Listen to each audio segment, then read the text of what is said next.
শুভ সকাল আমার প্রিয় পরিবার, তোমরা সকলে কেমন আছো? আশা করছি যে যেখান থেকে আমার ব্লগটা দেখছো সকলে ভালো আছো। তোমাদের আশীর্বাদ ও ভালোবাসার সাথে নিয়ে আজকের ব্লগটা শুরু করলাম।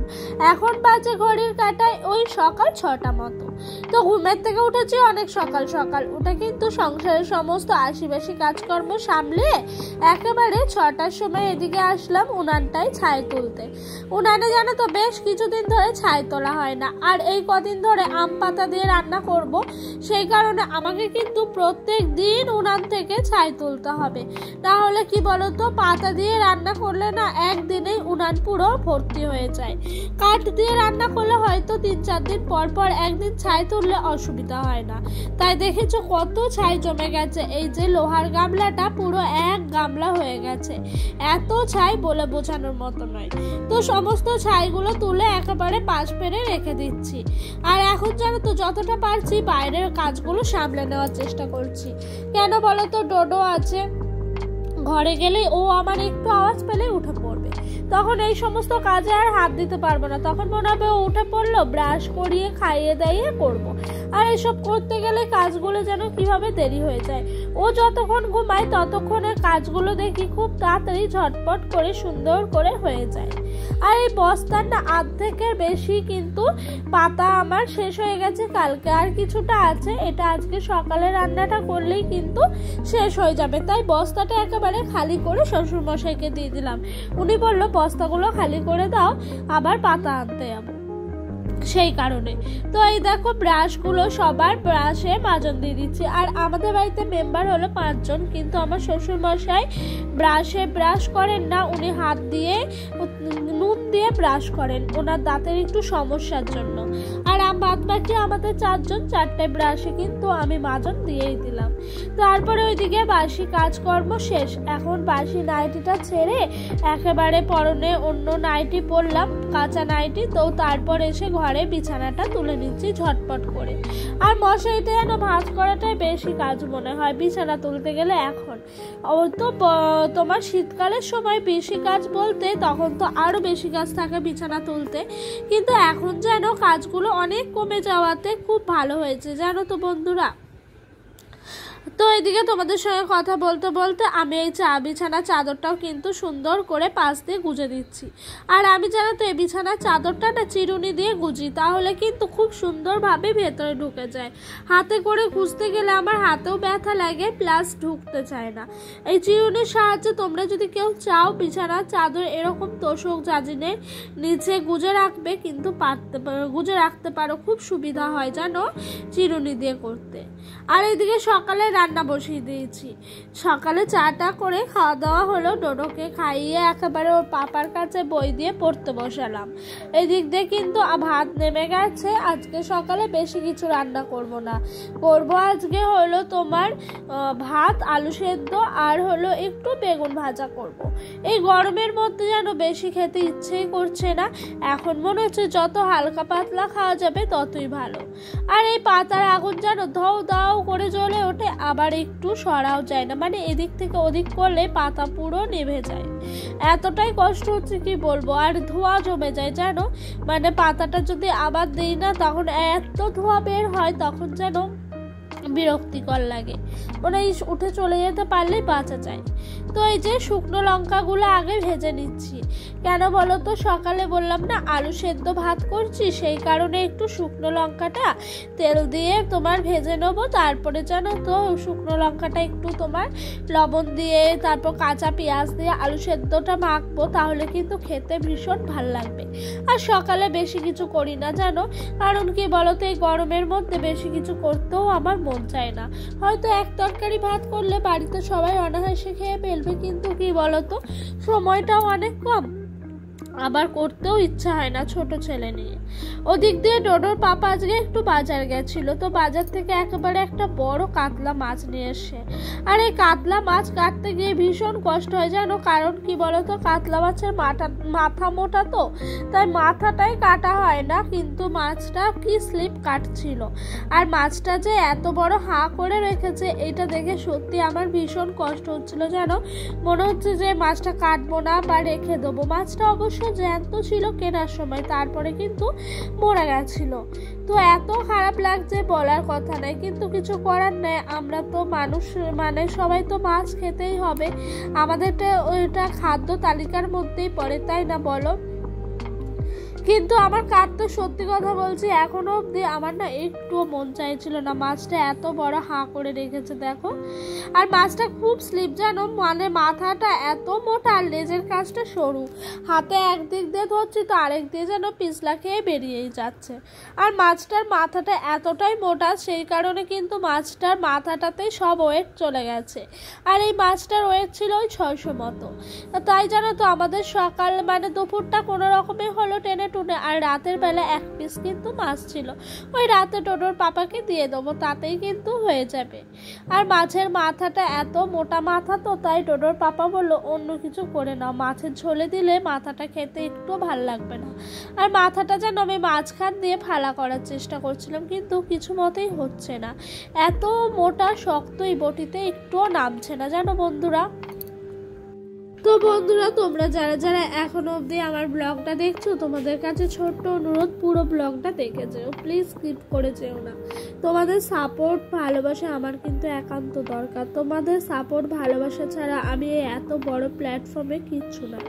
তাই তোমাদের সবার কাছে আমি রিকোয়েস্ট করছি পুরো ভিডিওটা দেখে যেও প্লিজ। আর কথা বলতে বলতে এদিক দিয়ে মাছের ঝোলটাও ফুটে গেছে টকবক করে।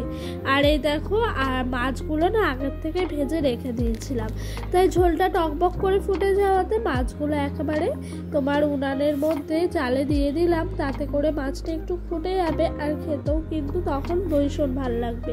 অনেকে দেখি মাছটা নামানোর আগে আগে দিয়ে নামিয়ে নেয়, তখন না ভেতরে মনে হয় যে একটু রস ঢোকে না বা ঝোল ঢোকে না। আর মাছটার মধ্যে এখনো অব্দি লঙ্কার গুঁড়ি দিইনি, কেন বলো তো, ডোডো খাবে বলে। ওর আগে মাছটা তুলে নেবো, তারপরে কিন্তু পরিমাণ মতো লঙ্কার গুঁড়ি দিয়ে ভালো করে টকবক করে ফুটিয়েই নামিয়ে নেবো। প্রত্যেক দিন যেন কোনো তরকারি বা কোনো মাছের ঝোল কিছু করার আগে এরকম করে আমি আগে তুলে নিই, তারপরে তোমার লঙ্কার গুঁড়ি বা অন্যান্য কিছু দেওয়ার থাকলে বাটা লঙ্কা এগুলো দিয়ে দিই। তো আমি ভাবলাম মাথাটা আজকে অন্যরকম কিছু একটা করি জানো তো, কারণ কি বলতো, ঝোলে দিলে আমার একটুও ভালো লাগে না, আর বাড়িতে কেউ খেতে চায় না, তখন না খুব কষ্ট হয়ে যায়। সেই কারণে মাথাটা একটু পেঁয়াজ দিয়ে ভেঙে চুড়ে চচ্চড়ি মতো করব। এটা কিন্তু আমাদের বাড়িতে খেতে সবাই ভীষণ পছন্দ করে।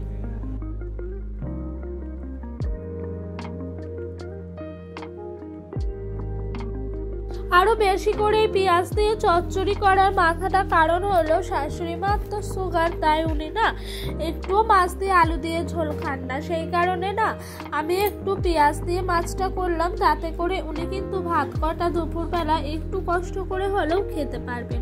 আর ওনার জন্য না 1 পিস মাছ আমি আলাদা করে ভেজে রেখে দিয়েছি, কারণ কি বলতো, এখন না পুরোপুরি মানে ঝোল টোল দেওয়া না দেওয়ার চেষ্টা করছি। বিশেষ করে অন্য দিন ধরো কিছুদিন আগেও মাছের ঝোল থেকে মাছটা তুলে খেত, তরকারি থেকে ধরো যেরকম পটল আলুর তরকারি করলে পটলটা তুলে ভাত দিয়ে খেত, কিন্তু এখন এরকম কিছু দেওয়ার চেষ্টা করছি, কারণ সুগারটা বলছে ডাক্তার ভীষণ অনেক হাই আছে, ওষুধ অবশ্য চলছে, তবুও না একটা চিন্তা যেন কোথায় রয়ে গেছে। তাই কারণে আমি আর আমার ডোডোর পাপা মানে এটাই ভাবলাম যে এরকম করেই করাটা উচিত। এদিকে দুপুরে খাওয়া দাওয়া করতে এসছি, এই যে মাছের মাথাটা ভেঙে চুরে করেছিলাম সেটা একদম শেষ হয়ে গেছে জানো। ওই শ্বশুরমশাই শাশুড়ি মা তো আগে খেয়ে নিয়েছেন, তো ওনাদের একবেলাতেই আমি বলেছিলাম শেষ করে দেবো, অল্প করে করেছি, তা আর 2 জন মিলে নিলাম, তাতে করে একেবারেই শেষ। এইদিকে মাছ রয়েছে 3 পিস, ডোডোর পাপা 1 পিস নেবে, আমি 1 পিস নেবো, ওদিকে রাতের 1 পিস রয়ে যাবে, ওটা ডোডোর পাপার ঠিক হয়ে যাবে ম্যানেজ করে। খাওয়া দাওয়া শেষ, এদিকে জলগুলো না ভর্তি করে নিচ্ছিলাম। আর আমরা জানো তো এই জারের জলই খাই, কারণ কি বলতো, এমনি জল খেলে না মনে হয় যে আয়রন থাকে, তার জন্য জারে জল নিয়ে এসে জারে এই জল এরকম করে আমি ভরে ভরে বোতলে রেখে দিই। আর আমার শ্বশুরবাড়িতে কেউ গ্লাসে জল খান না জানো, কেন কে জানে, সবাই না বিয়ের পর থেকেই দেখে আসছি বোতলে জল খাওয়া। তো এই বোতল না প্রচুর মানে এই বাড়িতে আছে, কিরকম বলতো, এই যে গ্রীষ্মকাল প্রত্যেক দিন একটা করে, কিন্তু প্রত্যেক দিন না হোক সপ্তাহে একটা করে কিন্তু এই ফুটি, তারপরে তোমার স্প্রাইট এসবের বোতল চলেই আসে। তো আগের পুরনো বোতলগুলো দেখি বাতিল করে দেন ওনারা, আর এই যে নতুন বোতলগুলো আসে সেগুলো রেখে দেয়। আর এই বোতলগুলো কিন্তু মাঝে মাঝে আমরা ভালো করে একটু ধুয়ে নিই। ওদিক দিয়ে পিঁড়িটা না পাতা ছিল, বিয়ের আগে শুনতাম মায়ের কাছে পিঁড়ি পেতে রাখতে নাই, অলক্ষী নাকি বসে পড়ে আমরা উঠে পড়ার পর। তাই মায়ের কথা মতো ওই সব কথা মাথায় রেখে কিন্তু সংসারের প্রতিটা কাজ গুছিয়ে করার চেষ্টা করি, তাই পিঁড়িটাও তুলে রাখলাম। এদিক দিয়ে দেখেছো আমার মানি প্ল্যান্ট গাছগুলোর না একটু যত্ন নেওয়াতে গাছগুলো কি সুন্দর যেন একটু তরতাজা হয়েছে। প্রতিটা জিনিসের একটু যত্ন একটু ভালোবাসা দিলে জিনিসটা কিন্তু অনেকটাই ভালো ফলাফল দেয়, সেটা আজকে হাতে নাতে প্রমাণ। গাছটা থেকে ওপরের ডালটা কেটে দিয়েছিলাম, দাওয়াতে দেখো গাছের ডাল থেকে কি সুন্দর মানে যে শেকড় যে জায়গায় থাকে সেই জায়গাগুলো থেকে একটু একটু করে গাছ বেরোনো ডাল বেরোচ্ছে। এটা দেখে ভীষণ খুশি লাগছে। গাছটা না একটা গোল শেপে আনতে চাইছি, তাহলে দেখতেও ভীষণ ভালো লাগবে। আর এই দিক দিয়ে এই বোতলের জলটা যে ছিল এটা চেঞ্জ করে দিয়ে আবারও আজকে গাছটা একটু ভালো করে ধুয়ে নিলাম। এই গাছের যেন শেকড় বেরিয়েছে, দেখে এত খুশি হয়েছি বলে বোঝানোর মতো নয়। এই গাছটাই এবার কেটে কেটে কেটে কেটে লাগিয়ে দেবো। এই দেখো শেকড়টা ভাবছি কেটে অন্য একটা জায়গায় লাগিয়ে দেবো। কালকে দেখা যাক একটু চর্চা করতে পারি নাকি এই শেকড়গুলো কেটে ওই গোড়ার ওইখানেই লাগিয়ে দেবো, তাহলে না গাছটা অনেকটাই হবে। আর এখানটায় রেখেছি, বাড়িতে যারাই আসে তারাই বলে কি সুন্দর হয়েছে। বিকালে একটু বেরিয়েছিলাম বাড়ির সামনে ঘুরতে, দেখি এই প্যাঁচাটা নিয়ে সবাই যেন খেলা করছে, বড় ছোট সবাই একেবারে ছোট্ট হয়ে গেছে। প্যাঁচাটার সাথে কিভাবে খেলছে, এটা নাকি হুতুম প্যাঁচা। দেখে অনেকটাই ভয় লাগছে, তবুও ভিডিও করছি। আমি না চিচি করছি, ও আমার মুখের দিকে তাকিয়ে তাকিয়ে চিচি করছে। আর দেখেছো প্যাঁচাটা চারিদিকে মানুষ ঘুরছে, ও কিন্তু মাথাটা ঘুরিয়ে ঘুরিয়ে দেখছে কে কোন দিকে হয়ে গেছে। এদিকে মা ছেলে সন্ধ্যাবেলায় একেবারে চলে এসেছি জল খাবো, গরমকাল। মা ছেলে এভাবেই আমরা জল খাই, যেন ওকে ওর বোতল দিয়ে দিই আর আমি নিজে আমার বোতলটায় জল খাই, তাতে দুজনও জলটা খাওয়া হয়ে যায় এনজয় করে। আর দেখেছো ভিডিওটা শুরু করেছি বলে কিরকম ভাবে ডোডো টাটা দিচ্ছে, ডাকছে, তারপর ফ্লাইং কিস দিচ্ছে, কি দুষ্টুমিটাই না করে। আর এই যে আমার বোতল থেকে এখন জল খেতে যাইছে, মিথ্যা করে জানো ও না জল খেতে খেতে করবে, যাতে ওকে আমি বলি ভীষণ লেগেছে, ও ষাট লাগে না ভীষণ, সেই জন্য ও প্রত্যেকবার এরকম করে জল খেতে গেলে। বেশি করে আমি যখন দেখি বসে আছি, আর তোমাদেরকেও জলের বোতলটা দেখিয়ে দিচ্ছে ও কিভাবে খাচ্ছে। এগুলো দুষ্টুমি শিখে গেছে প্রচুর, জানো। দেখতে দেখতে ছেলেটা আমার কবে যে এতটা বড় হয়ে গেল নিজেই বুঝতে পারলাম না। ভগবানের কাছে তোমরা সবাই আশীর্বাদ করো যেন ও খুব তাড়াতাড়ি অনেক অনেক বড় হয়ে যায়। এই দেখো এবার আমার কোলে উঠে পড়েছে, আমার কাছে আদর খাবে। যাই হোক একটু বুঝিয়ে বাজিয়ে নামানোর চেষ্টা করলাম। তো দেখেছো এদিকে রান্না বসিয়েছে।